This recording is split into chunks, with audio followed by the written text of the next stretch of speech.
Salut à tous, c'est Alex Monique. J'espère que vous allez bien les amis, car aujourd'hui, on se retrouve pour une nouvelle petite vidéo de la Minute Actu. Comme d'habitude, je tiens à vous remercier pour votre soutien, que ce soit dans les commentaires ou ailleurs, et tout particulièrement sur Tipeee. Merci Taser. Au fait, au sujet de la dernière vidéo, j'ai fait un petit sondage sur ma page Facebook. D'ailleurs, t'attends quoi pour nous rejoindre? Le lien est dans la description. Pour savoir si vous préfériez la SP38 Deborah de Ferrari ou la SC18 Alston de Lamborghini.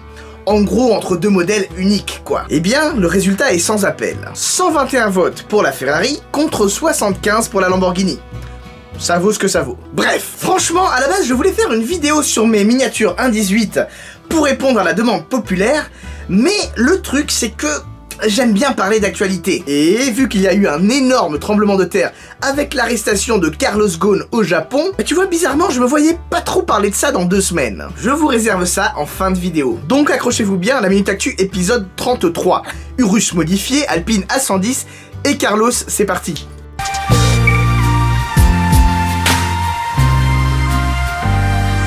Alors, mesdames et messieurs, j'ai envie de commencer en vous parlant de la Lamborghini Urus STX Concept. C'est quoi ça encore? Et oui, l'actualité était assez riche ces derniers jours chez Lamborghini. Il n'y a pas eu que la SC18 Alston chez Lamborghini, mais également une version course du Lamborghini SUV Urus. Ou devrais-je dire super SUV. Mais c'est quoi cette Urus STX au juste? Alors au programme, nous avons un Urus retravaillé, avec un look beaucoup plus baroudeur. Et surtout, avec beaucoup de kilos en moins. Car oui, l'Urus STX pèse 1700 kilos.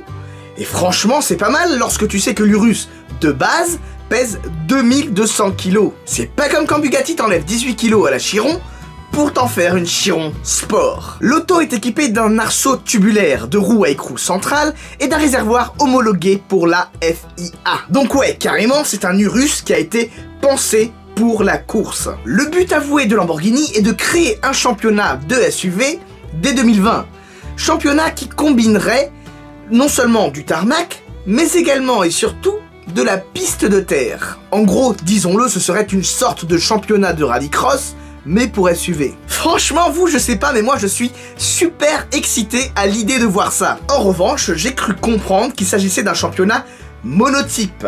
Donc il n'y aurait malheureusement que des Urus. Et si c'est le cas, eh bien il faut avouer que c'est beaucoup moins excitant que de voir des Urus, des Bentayga, des Cullinan et des futurs Puro Sangue se mettre sur la gueule.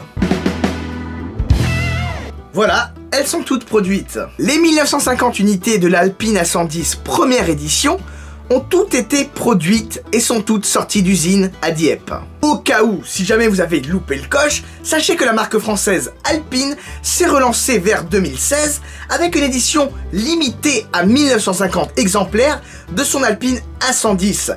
1955, clin d'œil à la fondation, à l'année de fondation d'Alpine. Les 1955 exemplaires de l'Alpine A110 première édition ont tous été commandés en l'espace d'un week-end.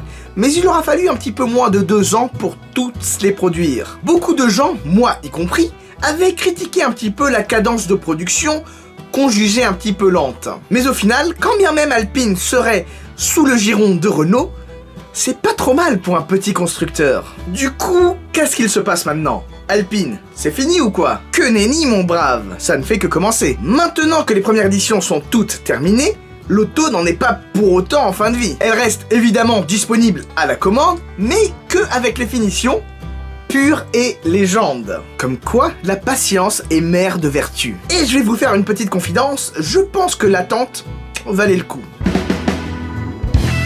Bon, eh bien je vais finir avec la grosse info du moment. Carlos Ghosn, le PDG de Renault, a été arrêté au Japon. L'instigateur de l'alliance Renault-Nissan-Mitsubishi a été arrêté le lundi 19 novembre par la justice japonaise. Placé en garde à vue, le dirigeant français est soupçonné de malversation, fraude fiscale et abus de biens sociaux. C'est pas joli quoi. Puis putain sérieux, c'est pas comme s'il était mal payé pour pouvoir bien se conseiller et s'éviter ça quoi. Franchement, j'ai l'impression que plus tu gagnes bien ta vie, plus on va te proposer des montages financiers un petit peu douteux et qui reviendront toujours te mordre le cul. Et pendant ce temps, t'as les gilets jaunes qui bloquent les carrefours d'Auchan. Bref, même s'il faut respecter la présomption d'innocence, Je trouve que c'est assez dommage de finir comme ça. Et oui, je dis bien finir, car je pense que d'un point de vue image, c'est chaud pour lui là quand même. Et c'est d'autant plus consternant que Carlos Ghosn est un véritable capitaine d'industrie. C'est un mec qui a oublié d'être con, et on pourra lui reprocher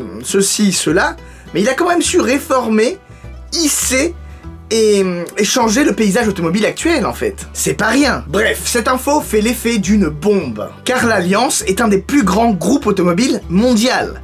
Mais pourra-t-elle survivre à ça? Toutes les marques automobiles concernées ont chuté en bourse. Mais bon, ça à la limite, c'est les marchés. Le truc, c'est que les marques ont écarté Carlos Ghosn de ses fonctions. Stéréotypes mis à part, au Japon, ça blague pas avec l'honneur. Enfin, je dis ça, mais leur ministre de la cybersécurité n'avait jamais touché un ordinateur de sa vie et il ne sait visiblement pas ce qu'est une clé USB. Ouais. Revenons-en à Carlos Ghosn. Avouons-le, c'était un peu la pièce maîtresse de l'alliance Renault-Nissan. C'est lui qui a sauvé Nissan, c'est lui qui a racheté Mitsubishi, c'est lui qui a racheté Dacia, et maintenant, qu'est-ce qui va se passer? Franchement, je trouve ça super intéressant, car il y a beaucoup plus que l'avenir d'un homme en jeu. J'ai même lu des trucs comme quoi c'était une sorte de jeu de pouvoir interne, une sorte de Game of Thrones version automobile. Très franchement, plus rien ne m'étonne. On verra bien. Passons maintenant au Comes Time. Dans la dernière vidéo, Runbow TM nous dit: suis-je le seul à penser que la Ventador est dépassée depuis un petit moment? Il faut la remplacer au plus vite. Ouais, c'est vrai, la Ventador ça va faire quoi? Un petit peu plus de 7 ans. Ceci dit, je trouve que le look de la Ventador reste d'actualité. Mais bon, il faut pas non plus recycler ça indéfiniment. Et ne pas oublier que la Lamborghini Countach a été commercialisée pendant plus de 16 ans. Donc ça va, on est dans les temps. Voilà, cette vidéo est désormais terminée. Merci à vous de l'avoir regardée jusqu'au bout. J'espère sincèrement qu'elle vous aura plu. D'ailleurs, si c'est le cas, n'hésitez surtout pas à me lâcher un petit like, un petit pouce bleu, un commentaire, ou mieux, un partage, c'est super important pour le référencement. Si toutefois vous souhaitez aller encore plus loin, sachez que j'ai une page Tipeee dont le lien se trouve dans la description.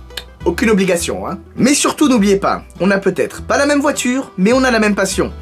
Sur ce, je vous dis à très bientôt. Ciao, ciao.